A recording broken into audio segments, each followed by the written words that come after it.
Mimi nimeambiwa Chino ni muhongaji mzuri sana. Ni kweli pesa zako sometimes zinaishia kwenye kuonga? Wewe umesikia wapi bwana? Sasa tuna vikao vyetu pia, tunakaa na wasanii, tunakaa na waandishi wenzetu wa habari, kama kina Dylan tunaongea bwana, Chino ni muhongaji mzuri. Hapa wenyewe wanangu waweza wakakushangaa kwa sababu mimi sio mtu wa kuwapa hela sana wanawake.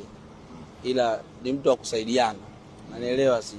Na nikisema wanawake na wanaume, watu gani wamekula hela zangu sana ni wanaume wenzangu. Wanangu ndio wamekula sana hela zangu. Kuliko wanawake. Kwa sababu mwanamke ambao wanakula hela zangu ni mama yangu na baadhi ya watu ambao tumeishi kwa ukaribu, tunasupportiana. Understand? Kwa hiyo ambapo hata mimi mwenyewe nilipokuwa nakwama nilikuwa nawapigia simu. Naelewa siku hao watu huwezi kuwatupa. Kama hapo ndo naonga basi fresh. Lakini nafikiri wanaonga wanajua bwana.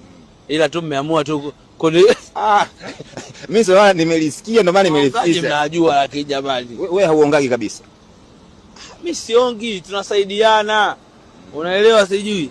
Tujue tunapoishi kama familia kusaidiana ni kawaida.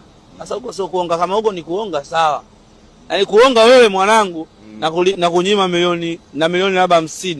Afu wewe mwanangu sikupi hata nakupa labda pengine 500,000 au 300,000. Alafu demu nampa labda milioni 50 20. Yaani demu ni easy kuchukua